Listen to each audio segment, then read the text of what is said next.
여러분 안녕하세요. 언어논리를 담당하고 있는 박은경입니다. 오늘은 여러분들과 지문을 한번 살펴보면서 간단히 지문 독해의 방향과 그리고 선택지 원리에 대해서 알아보고자 합니다. 자, 그러면 일단 화면을 함께 보시면서 이야기를 나누도록 하죠. 자, 제가 우선 짧게 한번 제목을 붙여보았는데요. 바로 출제자와의 대화의 과정, 그것이 바로 지문 독해의 시작이다 라는 제목을 붙여보았습니다. 여러분들께서 지문 독해를 하다 보면 아무래도 어떻게 내가 지문을 읽어야 될지에 대한 그 방향성을 항상 고민을 하시게 될 텐데요. 제가 여러분들과 소수 집중 수업을 하고 많은 친구들과 그렇게 면담을 하면서 느꼈던 게 정말 그 시험을 위한 지문 독해와 그리고 여러분들께서 평소에 하시던 독서와는 굉장히 많은 차이가 있다라는 생각을 하게 됩니다. 과연 우리가 시험, 즉 언어 논리를 위한 독해라는 것이 무엇일까? 라는 것에 대해서 고민을 해보았을 때 결국에는 출제자가 무엇을 원하고 있고 그리고 더불어서 선택지가 무엇을 묻고 있는지에 대한 우리가 생각이 없이는 그리고 지문을 읽는 그 과정 속에서 그것에 대한 질문과 답이 없다고 하면 항상 여러분들께서 지문을 읽는 데 있어서 강약 조절에 많이 실패를 하시는 것 같습니다. 그래서 오늘은 우리가 시험을 위한 독해라는 것이 결국 무엇이고 그리고 선택지를 질문하면서 읽는다는 것이 도대체 무엇인지에 대해서 한번 지문을 통해 살펴보고자 합니다. 자, 오늘은 제가 추론 문제 두 가지를 가지고 왔는데요. 왜냐면 2016년도 우리 기출문제를 살펴보게 되면 아무래도 추론 문제의 비중이 굉장히 좀 높았다고 할 수 있을 것 같아요. 추론 문제의 경우에는 우선 여러분들께서 문제를 딱 접하시는 순간부터 추론에서 좋아하는 답이 되는 선택지의 원리를 먼저 떠올려 주셨으면 좋겠습니다. 1번부터 10번, 그 다음에 21번부터 30번 내에도 추론 문제가 배치가 되는데요. 이와 같은 추론 문제는 일반 일치 부합형과 다른 선택지 유형을 가지고 있습니다. 다시 말해서 답이 되는 선택지를 제외한 나머지 선택지는 일치 부합형에서도 충분히 나올 수 있는 내용 확인과 관련된 선택지가 출제가 되고요. 답이 되는 선택지의 대부분은 우리가 지문을 읽으면서 정리를 했었던, 흩어져 있었던 정보들을 조합함으로써 선택지를 추론해낼 수 있는가를 물어보게 됩니다. 따라서 여러분들께서 문제를 읽고 추론과 관련된 문제라는 것을 인식하신 다음에는 선택지도 이와 같이 흩어진 정보들의 조합과 관련된 선택지가 답이 될 가능성이 굉장히 높을 것이라는 생각을 하신 상태에서 지문을 접해 주셔야 되겠습니다. 또 하나 여러분들한테 강조드리고 싶은 건 뭐냐면 우리가 지문을 읽을 때 추론형일수록 더더욱 선택지를 만들어내기 위한 필요한 정보만을 골라서 여러분들께서 정리를 해 주셔야 됩니다. 그런데 많은 분들이 대부분 지문을 읽을 때 선택지를 만들기 위한 재료로서 정보를 손질하는 것이 아니라 어떤 정보들을 뭔가 중요도에 따라서 뭔가 배치하는 것이 아니라 모든 정보를 소화를 하려고 하는 경우가 굉장히 많습니다. 근데 모든 정보를 소화하려는 것이 아니라 피셋이 좋아하는 PSAT에서 항상 중요하게 다루어졌던 정보들이 따로 있기 때문에 그 정보만을 여러분들께서 골라내시는 게 추론형 그리고 정보가 많은 글들을 읽어내는 그러한 방향이 될 수 있을 것 같습니다. 자, 이거는 25번 문제인데 이건 첫 단락 한번 같이 저랑 보고자 합니다. 자, 한번 보시면 여기가 이제 첫 단락인데요. 삼국유사는 이라고 시작되어 있는 이 지문을 함께 보도록 하겠습니다. 우선 항상 어떤 지문이든 첫 번째 줄, 두 번째 줄에서 소재를 잡아주셔야 되는데요. 이 글은 첫 번째 줄에서 나와 있는 것처럼 근인택과 관련된 글이라는 것을 우리가 먼저 확인하실 수가 있겠죠. 자, 그래서 우선 저는 첫 번째 줄에서 근인택과 관련된 글이라는 소재부터 잡고 시작을 할 겁니다. 항상 아무리 정보가 많이 있다고 하더라도 무엇에 관련된 글인가부터 정확하게 잡아주셔야 되겠죠. 자, 그 다음 두 번째로 여러분들께서 이런 지문을 접하게 되면 시대에 굉장히 예민하신 경우가 굉장히 많아요. 숫자, 그 다음에 시대, 물론 시대도 굉장히 중요한 건데 여러분들께서 모든 걸 다 밑줄 치시기보단 그럴 때일수록 손을 딱 떼고 첫 단락을 모두 다 훑어보시면서 결국에는 강조하고 있는 정보들만을 여러분들께서 골라서 읽어주셔야 되겠습니다. 지금 두 번째 줄에 지금 신라의 전성시대에 대해서 이야기를 해주고 있고 중대를 가리키는 것이 보통이나 가장 활발했던 시기는 하대라고 이야기를 해주고 있죠. 그래서 상대, 중대, 하대 중에 중대와 하대라는 정보쯤은 여러분께서 골라내 주셔야 되는데요. 이거보다 더 중요한 게 바로 이 신라의 전성시대를 통해서 이야기하고자 하는 바가 꼭 금이택과 연결이 지어져야 된다는 얘기입니다. 그래서 금이택과 그 다음에 신라의 전성시대와 어떠한 관련성이 있는지를 계속 연결해서 읽으셔야지만 이 단락의 핵심적인 내용이 무엇인지 더 잘 손질을 하실 수가 있겠죠. 자, 저는 이 단락에서 표시를 한 부분이 바로 이 부분입니다. 자, 이 부분 한번 여러분들도 저랑 비슷한지 확인을 좀 해보시면 좋을 것 같아요. 중대 최전성기에 이미 금이택이 존재하고 있었다. 즉, 적어도 중대부터 만들어지기 시작해서 하대에 이르면 40여 택이 들어서 있었다라고 이야기를 하고 있고, 하지만 기록이 금이택 가운데 저명한 것을 기록한 것이기 때문에 실제는 더 많았을 것이다. 이 부분을 체크했습니다. 자, 왜 그랬는지 이미 설명을 해드릴게요. 저는 인이라는 단어 때문에 힘주어서 읽었습니다. 우리 필셋 단어죠. 이미 과거에 이전에 존재했었다. 이런 것들도 우리 시험에서 굉장히 좋아했었던 정보이고요. 그 다음에 우리가 알고 있었던 것보다 실제로 더 많았다라는 것도 여태까지 과거 필셋에서 굉장히 좋아했던 정보에 해당된다고 할 수 있을 것 같아요.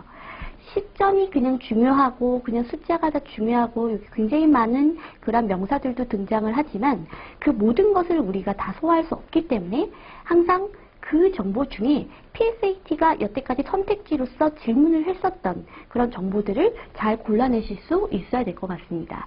따라서 이 첫 번째 단락에서 우리가 힘주어서 읽어주셔야 되는 그런 정보는 중대에 이미 금이택이 존재하고 있었고 하대에 이르게 되면 40여 택이 들어서 있다는 것을 확인할 수 있었으며 우리가 기록에서보다 조금 더 실제로는 더 많았을 것으로 보여진다라는 것이 이 첫 번째 단락의 가장 중요한 핵심 내용이라고 할 수가 있겠죠. 자, 그리고 여러분들께서 단락별로 핵심적인 내용을 잘 읽고 있다라는 것을 확인하시는 방법 중에 하나가 무엇이냐면요. 내가 지문을 힘주어서 읽었던 그 부분들과 그리고 선택지가 어느 정도 일치되고 있는지를 좀 확인해 보시면 좀 도움이 될 것 같아요. 내가 밑줄을 막 치고 힘주어서 읽었던 부분들이 선택지화 되는 경우가 거의 없다라고 한다면 그것은 여러분들께서 단락별로 선택지가 요구하고 있는 선택지가 항상 좋아하는 내용에서 벗어난 부분을 읽고 있다고 보실 수 있겠습니다. 따라서 혼자 공부하실 때도요. 첫 단락과 두 번째 단락, 세 번째 단락 지문 전체를 내가 피셋에 맞게 출제자의 의도대로 그리고 피셋이 요구하는 대로 잘 읽고 있는가를 확인하시는 방법 중에 하나는 내가 단락별로 읽었던 내용들이 어느 정도 선택지화되고 있는지 그리고 내가 지문을 읽으면서 예측했었던 그 내용들이 어느 정도 선택지와 일치하는지를 확인해 주시는 게 하나의 공부 방법이라고 할 수 있을 것 같습니다. 다시 설명을 드리자면 저는요. 한 단락을 읽고 났을 때 그냥 이런 내용이 있네에서 끝나는 것이 아니라 어떤 내용이 선택지화 되었을까? 그리고 이런 내용들이 선택지화 되었을 것이라고 이미 예측을 하려고 노력을 하게 됩니다. 그래야지 여러분들께서 선택지를 가서 당황을 하지 않으시게 되는 것이고 선택지 가서도 굉장히 선택에 대한 판단이 빨라질 수 있는 거겠죠.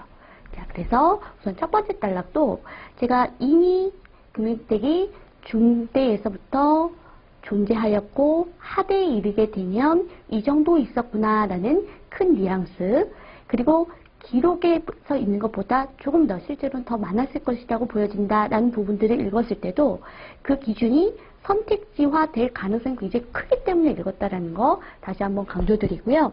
여러분들께서 문제를 풀어보셨을 거니까 사실 이거는 1번 선택지와 연결이 되는 그런 내용이었습니다. 피셋 단어고요. 세트 단어니까 이미 존재했다, 과거에, 이전에 이런 단어들은 다시 한번 정리를 좀 해주시면 도움이 될 것 같습니다. 자, 그 다음에 이번에는 두 번째 단락이 되겠습니다. 두 번째 단락은 지문의 가장 기둥이 되는 부분이기 때문에 이 부분에 대한 여러분들이 어떻게 접근하는지가 항상 중요하다고 제가 강조를 드렸는데요. 아무리 두 번째 단락에서 중요한 내용이 많은 것처럼 보인다고 하더라도 가장 가볍게 처리를 하셔야 되는 단락이 바로 두 번째 단락입니다. 왜냐하면 이 지문도 역시 네 단락으로 되어 있기 때문에 아직 갈 길이 굉장히 멀어요. 그래서 의도적으로 두 번째 단락은 가장 중요한 거 하나만 찾겠다라는 생각을 하셔야 되고 가장 가볍게 처리해야겠다는 생각을 의도적으로 하실 필요가 있습니다. 여러분들께서 지문 읽는 속도의 차이를 제가 살펴보면 첫 단락과 두 번째 단락에 대한 그 정보 처리의 속도가 빨리 읽는 친구와 그 다음에 천천히 읽는 친구 굉장히 많이 차이가 나더라고요. 그래서 첫 번째 단락과 두 번째 단락은 최대한 여러분들께서 소재와 그리고 가장 중요한 장치 혹은 중심 소재만 정확하게 처리를 하신 상태에서 빨리 세 번째, 네 번째 단락으로 넘어가 주셔야 시간을 굉장히 줄이실 수 있을 거라 생각이 듭니다. 자, 그래서 두 번째 단락에도 굉장히 어려운 단어들이 굉장히 많아요. 새들이네, 금들이네, 밑줄 치고 싶은 거 굉장히 많지만 이런 것들보다 더 중요한 정보가 있을 겁니다. 자, 저는 어디에서 딱 눈이 멈춰서느냐면요. 자, 보시면 중간 부분에 보면 갑자기 사람이 나오면서 신분에 대한 이야기가 나오게 됩니다. 김유신 가문이라든가 집사부 시중의 여기만, 김영종의 가문, 경명왕의 왕비를 배출한 장사택 가문 등 진골 중에서도 왕권에 비견되는 막대한 권력과 재력을 누리던 소수의 유력한 집안만이 이러한 가옥을 가질 수 있었다. 저랑 수업을 해보신 친구들은 이제 좀 보일 거예요. 뭐냐면 제가 항상 신분, 계층, 그리고 사람 직업, 그 다음 성별과 관련된 그런 정보들은 PSAT에서 굉장히 좋아하는 선택지화 시킬 만한 그런 정보라고 말씀을 드렸었죠. 그래서 이런 단어들을 다 가지고 가거나 외우실 필요는 없고요. 그거보다 더 중요한 건 요거 같아요. 진골 중에서도 권력과 재력을 누리던 소수의 유력한 집안만이 이러한 가옥을 가질 수 있었던 것이다. 그래서 저는 진골 중에서도 권력을 가진 소수의 유력한 집안만이 이 부분을 힘주어서 읽었습니다. 이거는 신분과 관련된 정보이기 때문에도 그렇고요. 그리고 우리 정도성 굉장히 중요하죠. 소수인지 누구만인지 혹은 다수인지 대중인지. 그 다음 또 하나 뭐뭐뭐만이라고 하는 거는 의도적인 강조라고 이야기를 했습니다. 따라서 이 두 번째 단락에서는 이 부분 정도가 가장 선택지화될 가능성이 높은 그러한 정보라고 할 수 있을 것 같아요. 뭐뭐뭐만이라고 되어 있는 부분, 항상 의도적 강조가 되어 있는 그런 부분이기 때문에 항상 선택지로 연결이 될 수 있다는 거 꼭 기억을 해주시기 바랍니다. 제가 처음에 여러분들과 만나서 소수집중 수업을 하다 보면 잘못된 접근을 가지시는 분들 중에 하나가요. 요런 거에 밑줄 치는 친구들입니다. 제가 한번 잘못된 예를 한번 보여드리도록 할게요. 나 이런 거 처음 봤어. 그 다음에 여기서 김유신, 사람 이름 중요할 것 같아. 그 다음에 또 집사부, 김양종, 경명왕, 그 다음에 장사택. 그죠? 뭔가 여러분들께서 밑줄을 치는 부분들을 살펴보니까요. 보통 명사, 그리고 특정한 어떤 대상을 가리키는 명사들이나 이름들과 숫자들에 항상 집착하는 경우가 굉장히 많아요.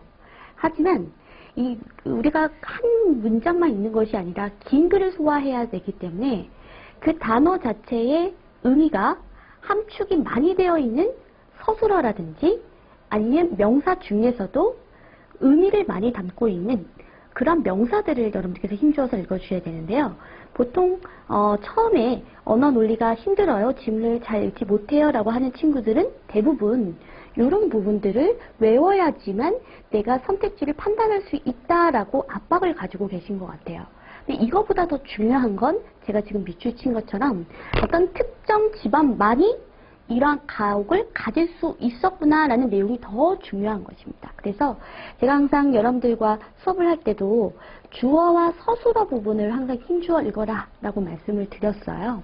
그래서 여기도 역시 지금 이라는 게 주격조사라고 해서 주어를 만들어주는 그런 조사거든요. 그래서 이런 집안이 이 목적어를 가질 수 있었다. 즉 주어, 목적어, 서술어 이 부분을 조금 더 힘주어서 읽어주시고요.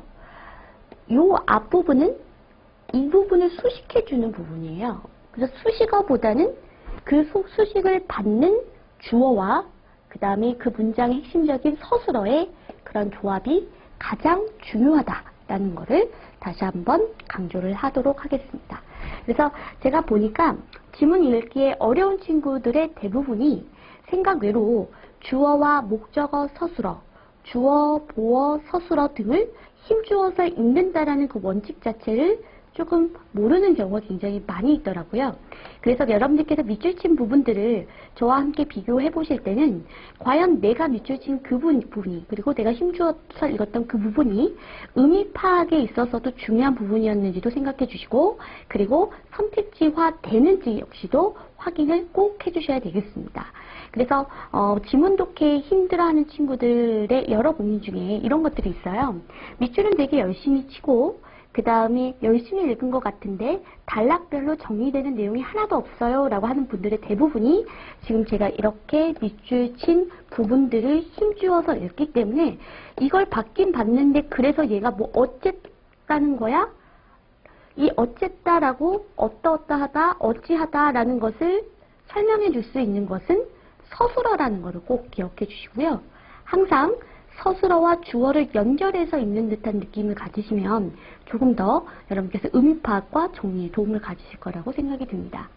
그래서 두 번째 단락의 경우에는 소수의 유력한 집안만이 이러한 과학을 가질 수 있었다라는 정보를 저는 힘주어서 읽었고요.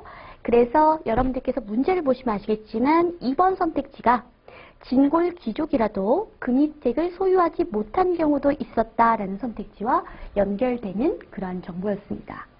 자, 그 다음 세 번째 단락으로 한번 넘어가 보도록 하겠습니다. 우리가 백문특강에서도 제가 다시 한번 강조를 해드릴 텐데요. 단락의 앞과 뒤를 항상 힘주어서 읽는다라는 거 꼭 기억해 주시고 시험장에서 꼭 써먹어 주셨으면 좋겠습니다.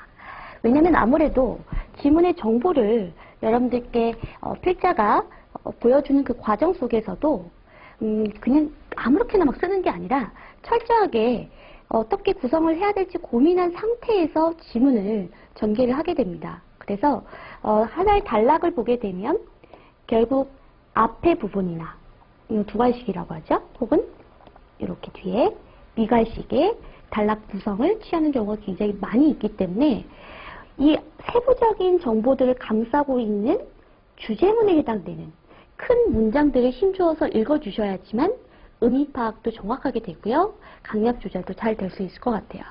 자, 세 번째 단락에서도 역시 가장 중요한 문장은 어딜까요? 바로 저는 여기인 것 같아요. 금입택은 평지에는 만들어지지 않았다.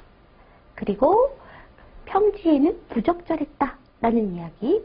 따라서 여기 부분이 이 단락을 감싸고 있는 가장 큰 문장이고요. 나머지 부분은 이 부분을 뒷받침하는 세부적인 내용이 되겠죠. 세부적인 내용을 읽지 말라는 것이 아니라 의미를 파악하고 핵심 내용을 정리하는 데 있어서 가장 중요한 중심 역할을 하는 것은 단락의 앞과 뒷부분이고 또한 선택지로 만들어질 수 있는 부분도 대부분 위치가 앞과 뒤에 있기 때문에 그 부분을 가장 힘주어서 읽고 그 부분은 읽고 소화를 해주셔야 되겠죠. 그래서 다시 한번 단락의 앞과 뒤를 중심으로 한 핵심 내용 파악 다시 한번 강조드렸습니다. 그 다음에요. 여러분들께서 이 단락을 읽으셨을 때는 어느 부분을 밑줄을 좀 치고 싶으신가요? 많은 학생들이 이 부분에서 좀 많이 갈렸던 것 같은데 제가 오늘 강조드리는 포인트가 뭐였죠? 바로 선택지를 예측하면서 읽어보자 였습니다. 선택지가 어떤 것을 묻고 있고 피셋이 좋아하는 선택지의 원리가 뭔지를 알게 되면 이 단락을 읽을 때도 그냥 내용적인 측면에서만 정리하고 끝나는 것이 아니라 선택지를 직접 예측하고 만드는 상태에서 다음 단락으로 넘어갈 수 있을 것 같아요. 자, 우선은 첫 번째, 저는 여기 또한을 기준으로 해서 정보를 한번 끊어보고자 해요. 아무래도 우리가 수업 시간에 배웠던 것처럼 또한 혹은 그리고 뭐뭐뭐도처럼 나열 열거된 정보들은 각각 독립적인 정보들이었어요. 다시 말씀드리자면 A 또한 B라고 하는 순간 A와 B의 정보들은 각각 열거된 정보이기 때문에 이들 사이를 조건문으로 만들거나 인과관계로 연결을 했을 때는 틀린 선택지가 되게 됩니다. 그래서 앞으로도 나열 열거된 정보들을 보시는 순간에는 하나하나를 박스 처리를 해서요. 이 또 하나 중심으로 해서 뒤에 있는 정보와 앞에 있는 정보를 잘못 연결한 선택지가 나올 가능성이 굉장히 크다라는 것을 생각해 주시면 도움이 좀 되겠죠. 그 다음 또 하나, 저는 여기 보시면 구체적인 사례와 예시가 좀 제시가 되었는데요. 월성 건너편의 기슭에, 그 다음 또 보시면 남산의 산록 및 북천의 기슭에도 이렇게 도는 나열 열거를 뜻하고요. 그래서 저는 이렇게 형성이 된 겁니다. A라는 정보 또한 B라는 정보가 지금 또 하나의 중심으로 해서 나열 열거되고 있는 거고요.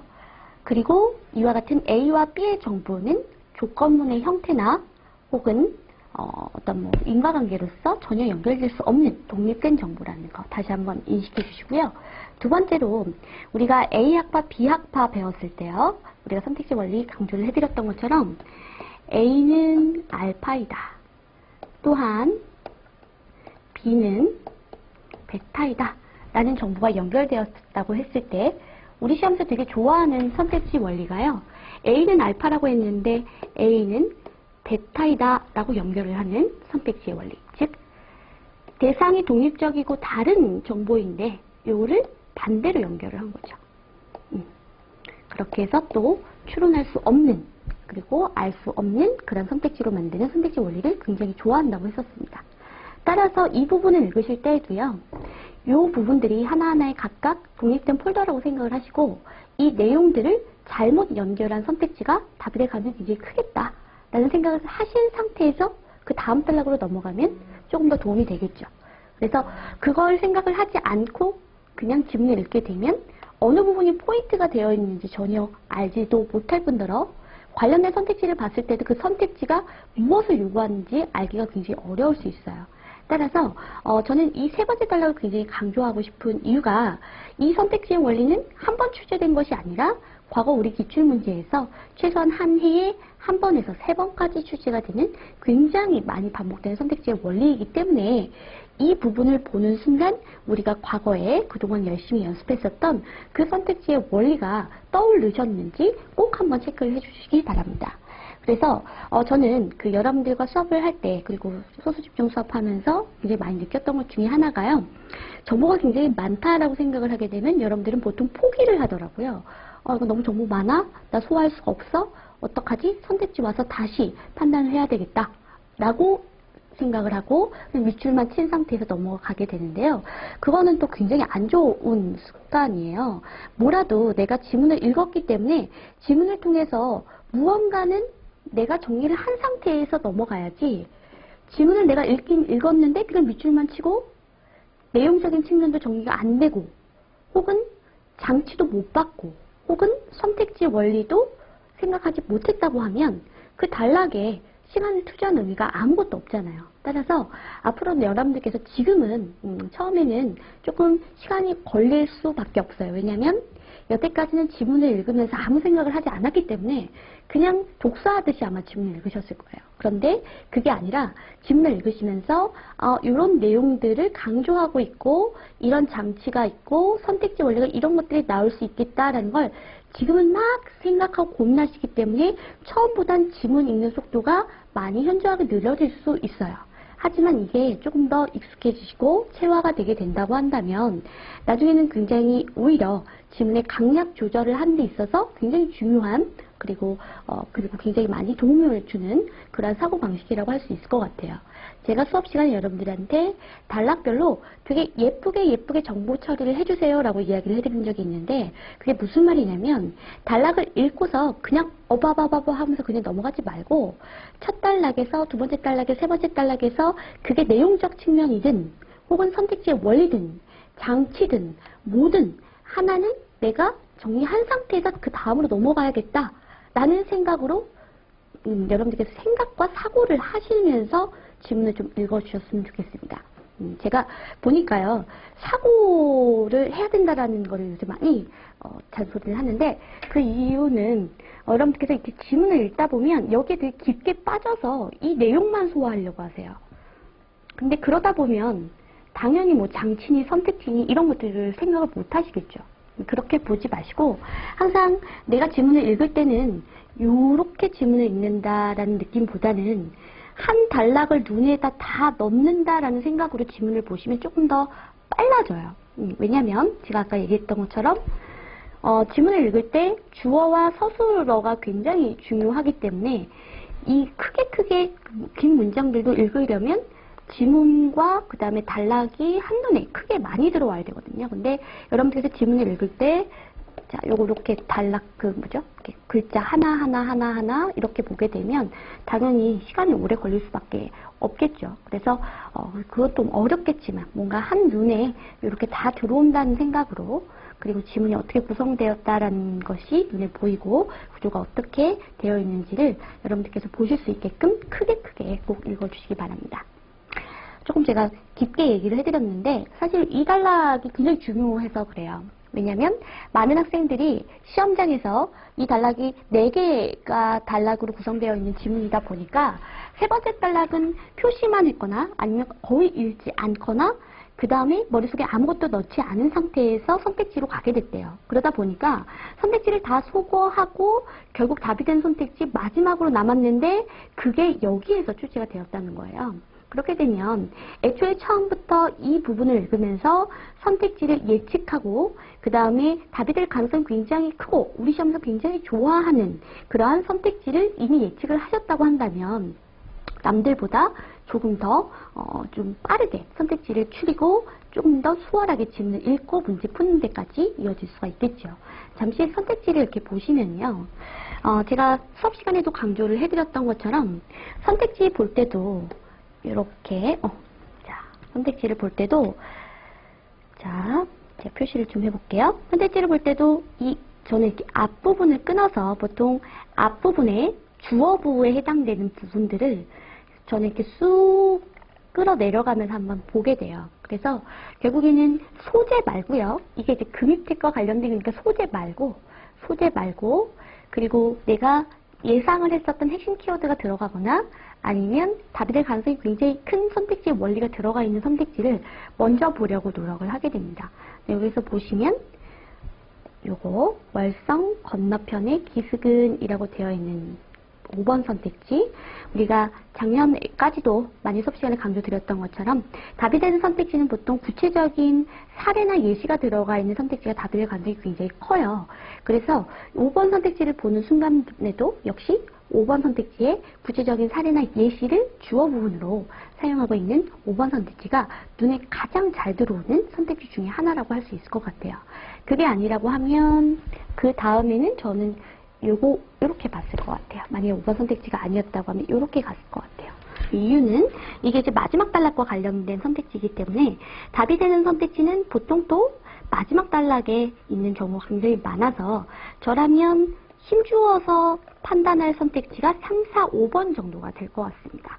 1번과 2번의 경우에는 어쨌든 물론 빠르게 봐도 이게 단락별 핵심적인 내용이기 때문에 선택지 판단하는데 그렇게 오래 걸리시진 않으셨을 텐데요. 그래도 최대한 내가 힘을 줘서 이 선택지 안에서도 강약 조절을 한다고 했을 때 제가 눈여겨보고 판단할 가치가 있는 선택지다 라고 하는 선택지는 저라면 5번, 4번, 3번 정도가 될 수 있을 것 같습니다. 자, 그래서 우선 5번 선택지를 다시 한번 얘기해 드리면 이 앞부분이 구체적인 사례와 예시가 들어가 있는 그런 그 선택지고요. 자, 그리고 수업 시간에 계속 얘기를 하겠지만 A라는 폴더, B라는 폴더가 있는데 각각 연결해야 될 내용들이 이와 같았는데 선택지에서는 이것을 잘못 연결하여서 A는 베타다, B는 알파다. 이렇게 연결할 가능성이 굉장히 크다. 그걸 생각하면서 선택지를 보게 되면 어떤 것만 확인하면 되냐면요.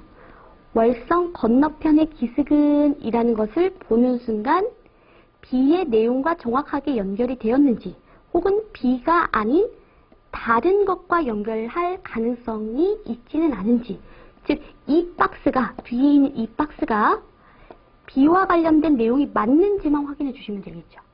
그래서 다시 쫓아가서 올라가 보니 결국에는 지금 월성 건너편의 기슭은 요것과 관련된 내용인데, A와 관련된 내용인데, 이것에 대해서 내용을 정리한 것이 아니라 남산에 대한 내용과 잘못 연결을 해주고 있죠. 그래서 5번 선택지는 이미 지문을 읽었을 때 충분히 예측 가능한, 지금 우리가 방금 전에 살펴봤었던 요것과 관련된 선택지의 원리를 담은 선택지가 답으로 출제되었다고 할 수 있겠습니다. 자, 그래서 제가 오늘 계속해서 강조를 해드리고 싶었던 이유, 다시 한번 설명을 드리면, 정보가 많은 글들을 읽었을 때, 그리고 추론형을 접했을 때 여러분들께서 선택지에 대한 강약 조절, 지문에 대한 강약 조절이 굉장히 중요해요. 근데 제가 과거에 여러분들과 수업을 할 때는 선택지 추리기라는 것들을 설명을 할 때 지문 안에서도 선택지를 예측한다라는 이야기들을 더욱더 자세하게 해드렸으면 좋았을 것 같다라는 생각을 요새 많이 하게 돼요. 왜냐면 선택지 추리기를 굉장히 잘 하시는 분들은 지문을, 내용을 기반으로 해서 선택지를 추리는 건데, 이걸 잘못 알고 있는 분들은 선택지만 보고 선택지를 추린다라고 잘못 생각하고 받아들이고 그것도 다 잘못 적용하시는 분들이 있더라고요. 근데 그게 아니라 지문에서 이미 선택지 추리기를 위한 포인트를 잡고 그것을 기반으로 해서 선택지 안에서 강약 조절을 하는 것이기 때문에 지문을 읽을 때 이미 선택지화 될 수 있는 내용들을 가지고 놀면서 이미 내가 어느 정도 장악을 한 상태에서 선택지로 와야지만 선택지 안에서도 당황하지 않고 여러분들께서 원하시는 대로 원하는 선택지만 보고서도 충분히 답을 내실 수 있겠죠. 그 다음에 또 하나는 추론 문제의 경우에는 저라면 1번부터 4번까지 선택지가 약간 매력도가 떨어지는 선택지들이 있어요. 예를 들면 저는 1번, 2번, 3번은 정말 매력도가 떨어지는 선택지들인데 그거는 추론형 문제이기 때문에 그래요. 아까 제가 추론형에 좋아하는 선택지가 흩어져 있었던 정보들을 정확하게 조합시키느냐. 정보의 조합인 거거든요. 정보의 조합을 물어봐요. 흩어져 있었던, 이게 혹은 두 단락, 세 번째 단락에 흩어졌던 정보들을 연결할 수 있는지, 혹은 아까 봤었던 것처럼 열거를 통해서 흩어졌던 정보들을 정확하게 연결하고 있는지, 이런 것들을 물어보기 때문에 추론은 정보의 조합을 물어보는 선택지가 답이 될 가능성이 굉장히 커요. 하지만 지금 1번, 2번, 3번 선택지의 경우에는 일치 부합해서도 충분히 나올 수 있는 내용 확인과 관련된 선택지이기 때문에 1번, 2번, 3번의 경우에는 추론형 문제와는 약간 거리가 있는, 답으로 될 가능성이 굉장히 조금 떨어지고 매력도가 떨어지는 그런 선택지라고 할 수 있을 것 같습니다. 그래서 여러분들께서는 앞으로 선택지를 정리를 하실 때, 선택지 원리를 분석을 하실 때요, 문제 유형별로도 좋아하는 선택지가 따로 있기 때문에 그런 것들까지도 고민을 해보시면 좀 도움이 될 것 같아요. 그냥 단순히 답이 되는 선택지가 이런 게 많이 되더라라는 것보다 내가 헤매고 있는 선택지가 사실은 추론형에서 별로 좋아하는 선택지가 아니었다라는 것을 빨리 판단하게 된다고 하면 시간도 굉장히 아낄 수 있거든요, 시험장에서. 그래서 문제 유형별로, 그리고 지문 내에서 장치별로 여러분들께서 힘주어서 읽어야 되는 정보, 그 다음에 선택지까지 연결하실 수 있도록 혼자서 공부를 하실 때 그 방향을 잘 잡아주시면 좋을 것 같습니다. 자, 그 다음에 도박사의 오류를 제가 가지고 왔는데, 사실 이건 다 보려고 가져온 거는 아니고요. 제가 여러분들과 상담을 하다 보니까 올해 기출문제 중에서 가장 많이 틀린 것들 중에 하나가 바로 26번이더라고요. 이게 왜 많이 틀렸을까라는 생각을 해봤더니 여러분들도 한번 본인이 문제 푼 거 한번 확인해 보세요. 기억, 니은, 디귿에서 기억 선택지에 대한 판단 때문에 많이 오답이 나왔더라고요. 그래서 기억을 잘못 판단한 분들이 도대체 왜 기억을 잘못 판단했는지에 대해서 잠시 한번 이야기를 해보고자 합니다. 여기도 똑같이 추론형인데요. 추론은 아무래도 기억, 니은, 디귿 선택지가 굉장히 많아요.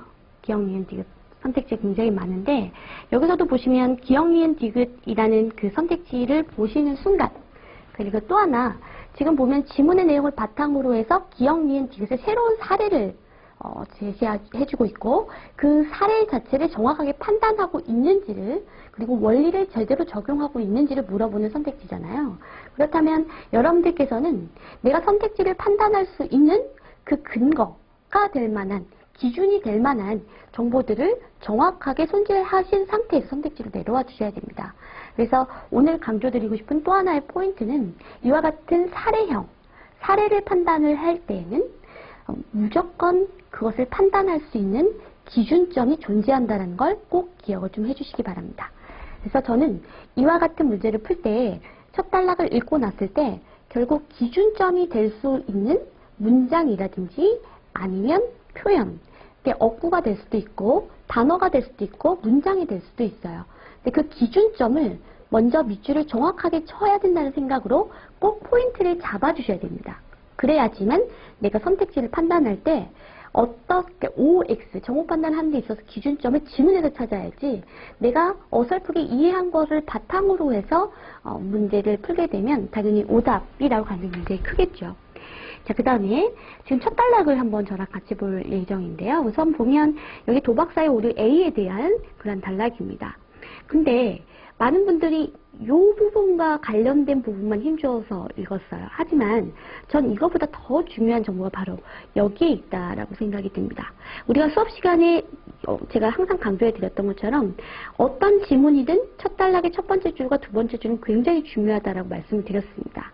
그 중에서도 뭐뭐뭐뭐란이라는 정의와 관련된 문장은 더더욱 중요한데, 왜냐면 정의와 관련된 문장에서는 반드시 선택지로 연결이 되는 경우가 굉장히 많았어요. 그래서 지금 보시면 도박사의 오류에 대해서 설명을 하고 있고, 여기까지 이게 그거죠. 도박사의 오류라는 것은 이러한 것이다 라고 내용을 담고 있는 이 문장이 저는 이 단락에 있어서 가장 중요한 문장, 그리고 가장 중요한 그러한 내용을 담고 있는 부분이라고 생각이 듭니다. 게다가 단락의 첫 번째 스타트이고 지문의 스타트이기 때문에 항상 힘줘서 읽어주셔야 되는 그런 부분이라고 또 할 수가 있겠죠.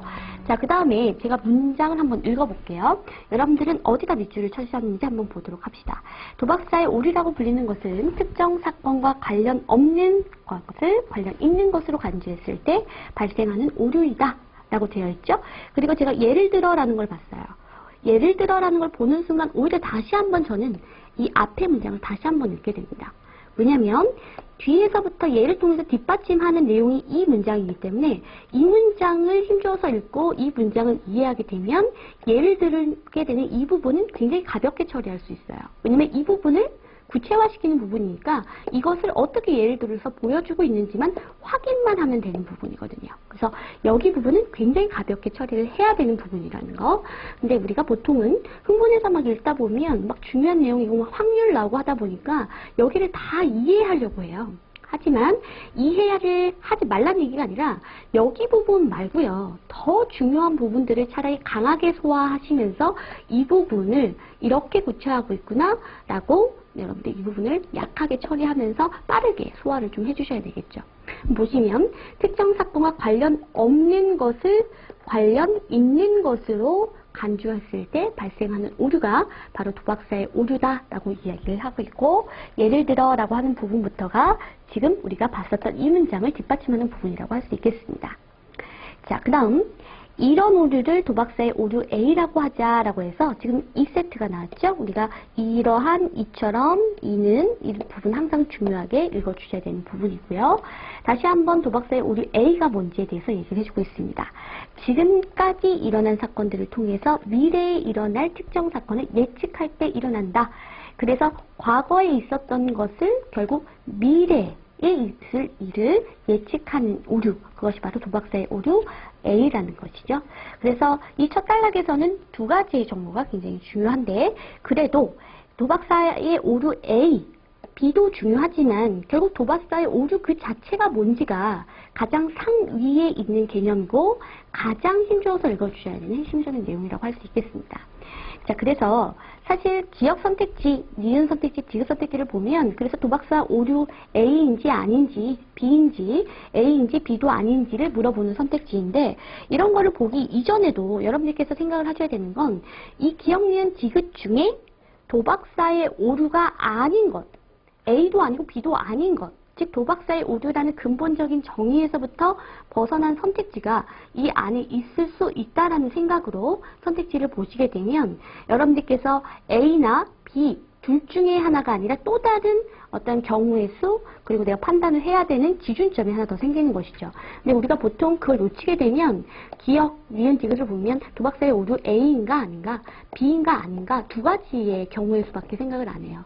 하지만 첫 번째 줄을 통해서 도박사의 오류라는 상위에 가장 중요한 이 둘을 포괄하고 있고 가장 상위 개념이 있는 그런 도박사의 오류라는 정보를 힘줘서 읽었다고 하면 또 다른 선택지를 판단할 만한 어떤 기준과 그 다음에 사고의 방향이 생기는 것이죠. 그래서 과연 여러분들께서 기억, 니은, 디귿을 판단을 하실 때 A야 아니야, B야 아니야 이것만 고민하셨는지, 아니면 A인지 아닌지, B인지 아닌지, 아니면 근본적으로 도박사의 오류 자체가 아닌 것인지 이런 것들을 생각하실 수 있었는지를 한번 체크해 주시고 한번 확인을 해 주시면 좋을 것 같습니다. 아까 그 기억 선택지를 다시 한번 보면 도박사의 오류라는 것 자체가 특정 사건과 관련이 없는 것을 관련이 있는 것으로 간주했을 때 발생하는 오류라고 이야기를 해드렸는데, 근데 기억 선택지의 경우에는 어때요? 도박사의 오류라고 볼 수 있나요? 도박사의 오류라고 아예 보기가 어려운 그런 선택지죠. 왜냐하면 확률이 매우 낮은 것을 구입했다라는 사실로부터 그가 구입한 복권은 당첨되지 않을 것이라고 추측하는 것은 관련이 있는 사건들 간의 그러한 판단이기 때문에 관련이 없는 사건을 관련 있는 것으로 간주했을 때 발생하는 오류인 도박사의 오류라고 보기는 굉장히 어렵다고 할 수가 있겠지요. 따라서 기억 선택지는 도박사의 오류 A라고도 볼 수가 없고 B라고도 볼 수 없고 도박사의 오류 자체에 해당되지 않는 선택지라고 할 수 있겠습니다.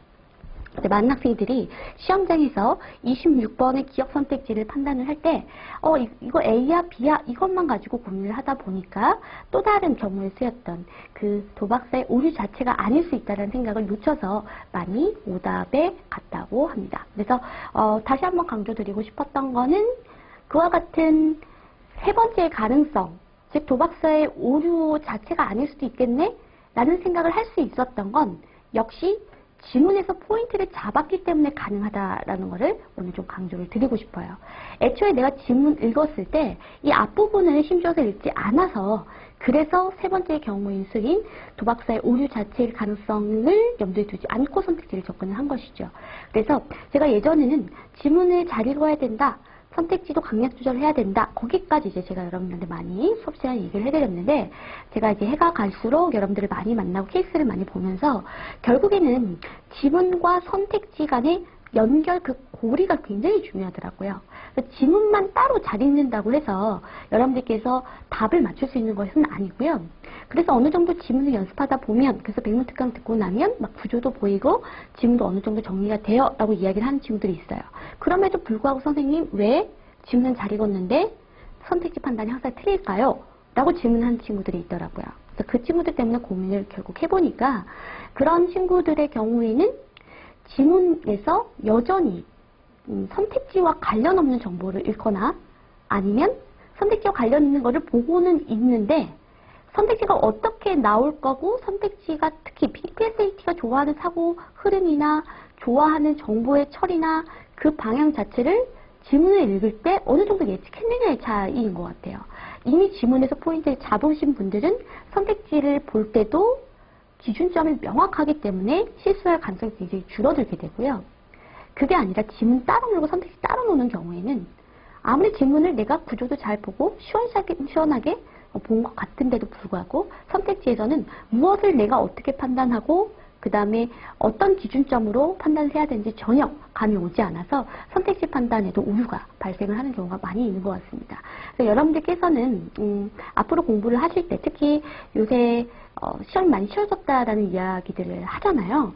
근데 그게 또 왜 그럴까? 이런 생각을 해보니까 기본기가 어느 정도 갖추고 있는 분들 있죠. 그러니까 예를 들면 지문 읽는 것에서 근본적인 문제가 없고 문제풀이에 조금 더 특화되는 그 부분들만 조금 더 손 보면 되는 분들의 경우에는 점차 시험이 쉽게 느껴질 거예요. 그래서 원리 자체를 제대로 알고 있고 PSAT가 도대체 어떤 시험인가에 대한 성격 자체를 명확하게 알고 계신 분들일수록 지금 뭐 시험이 좀 쉬워지는 것 같다, 쉽다 이렇게 얘기를 하시는 것 같고요. 그게 아닌 분들, 즉 지문 읽는 것도 사실 버겁고 지문을 어떻게 읽어야 되는지도 모르겠으며 그 다음에 가끔 선택지를 판단을 할 때 내가 지금 선택지를 판단하는 것이 맞나? 라고 지금 의심이 들 정도로 좀 어려움을 갖는 친구들은 점차 조금 더 PSAT가 어렵게 느껴지는 것 같습니다. 아무래도 추론 문제들이 많아져서 그래요. 그래서 제가 앞으로도 여러분들 그리고 지금 조만간 여러분들과 백문특강과 그다음에 기본 강의를 통해서 만날 예정인데 그때도 여러분들한테 강조드리고 싶은 것은 아무래도 지문의 핵심 내용과 그리고 그 핵심 내용이라는 것은 단순히 스토리가 아니라 선택지가 요구하고 선택지가 항상 좋아했었던 그런 내용을 기반으로 한 핵심 내용이고 그 핵심 내용과 선택지가 어느 정도 잘 연결될 수 있는지 그 지문을 읽는 것을 바탕으로 해서 얼마나 선택지도 수월하게 우리가 판단할 수 있는지 그런 부분들을 저랑 함께 고민을 해볼 예정입니다. 과거에 혹시 제 수업을 들었던 분들이라도 이번 기본 강의는 다시 한번 들어보시는 것도 좋을 거라 생각이 듭니다. 왜냐하면 올해는 좀 더 다른 포인트들을 좀 강조하고 또 특히 추론이 좀 많이 강조가 되었기 때문에 추론형을 어떻게 볼 것인지 그리고 정보가 많은 글들을 어떻게 소화할 것인지들에 대해서 조금 더 고민을 해보려고 해요. 그래서 시험의 경향에 맞추어서 조금 제가 더 고민을 하고 기본 강의를 구성을 했으니까 기존에 기본 강의를 들으셨던 분들도 이번에 무료 특강이 실강으로 제공이 되기 때문에 여러분들께서 많이 오셔서 한번 같이 고민해보고 어떻게 대비를 해야 될지 빨리빨리 그 대책을 세워서 공부를 해 나가야 될 것 같습니다. 2016년 과연 쉬웠느냐에 대한 질문을 제가 굉장히 많이 받았어요.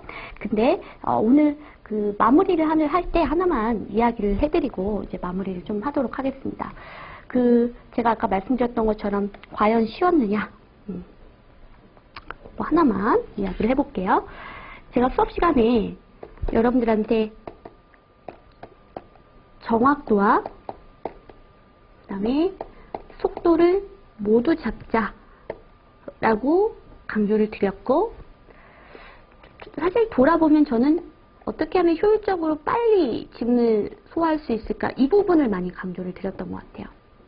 그런데요, 제가 여러분들과 다수와 이제 접하다 보니까 결과치가 나오잖아요. 그래서 이번에도 원래 과거 60점대였는데 97.5나 심지어 100점 맞은 친구들도 있었어요. 근데 그런 분들은 그럼 과연 왜 제 강의를 듣고 성적이 올랐을까? 혹은 똑같은 강의를 들었는데도 불구하고 왜 다른 친구들은 오르지 못했을까? 이런 것들을 좀 많이 고민을 했었는데요. 여러분들하고 얘기도 많이 해보고. 근데 제가 느꼈던 바는 뭐냐면 기본기와 기본 실력이 굉장히 다르기 때문에 정확도 자체도 챙기지 못하는 학생들이 속도만 고민을 했을 땐 굉장히 문제가 많이 생기더라고요. 그러면 제 수업을 듣고 많이 도움을 받았던 분들은 보니 요거는 어느 정도 쏘쏘 괜찮더라는 거예요. 정확도는. 그러니까 즉 내가 요령만 없을 뿐 시간을 많이 주고 지문을 읽고 선택지를 판단을 했을 때 지문도 정확하게 소화하고 그다음에 선택지도 올바른 사고 과정을 통해서 판단을 할 수 있었던 분들이 효율성에 대한 부분이 많이 떨어졌다가 이 부분을 이제 보완함으로 해서 성적이 굉장히 많이 오른 거더라고요.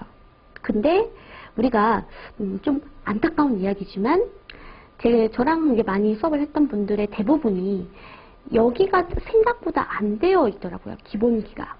즉 지문을 정확하게 보는 눈, 지문을 정확하게 소화하고 문제를 정확하게 접근하는 이 부분이 안 되어 있는데 자꾸 이 부분만 질문을 빠르게 저 느려요만 하다 보니까 결국에는 성적이 오르는데 좀 오랜 시간이 걸리거나 오르지 않는 경우가 생기는 것 같습니다. 그래서 그 부분들을 제가 많이 보완을 해서 소수집중 수업이나 이런 것들을 통해서 여러분들하고 이야기를 하고 있는데요.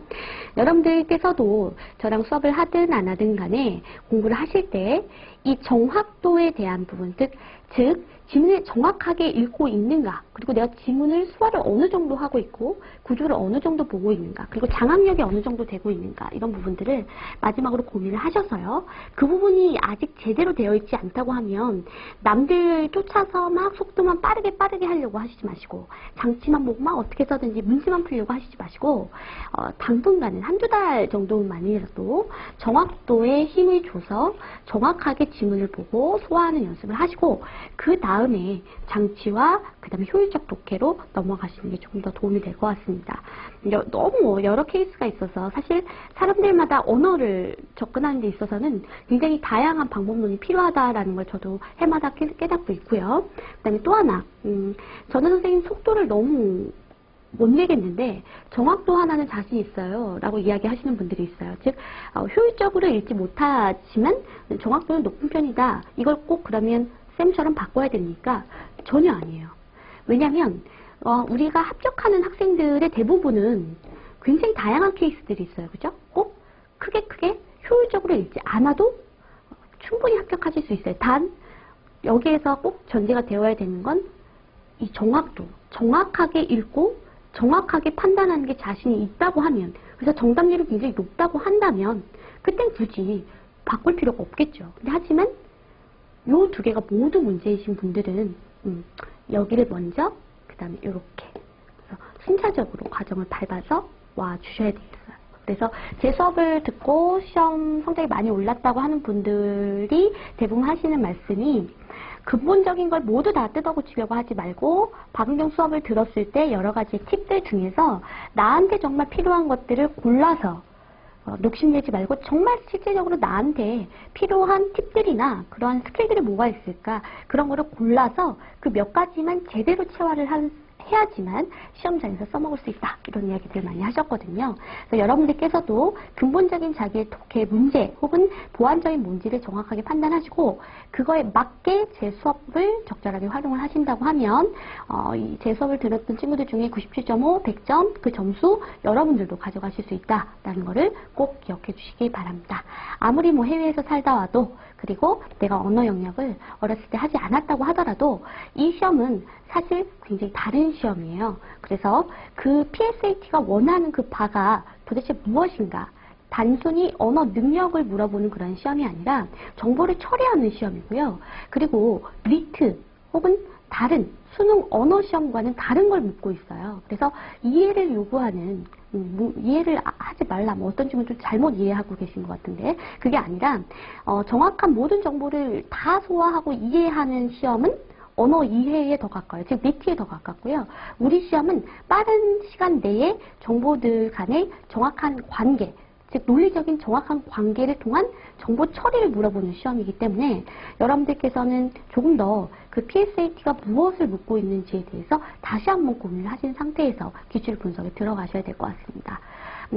이 시간을 마련한 이유는 여러분들이 주시는 여러 가지 질문들, 그리고 또 제가 질문을 받으면서 꼭 여러분들한테 해드리고 싶었던 이야기들을 오늘 짧은 시간이지만 담아보았고요. 여러분들 공부하시는 데 있어서 도움이 많이 되길 기원합니다. 그럼 여러분들 기본 강의 그리고 백문 특강에서 꼭 만나 뵙길 바랍니다. 여러분 감사합니다. 또 만나요. 감사합니다.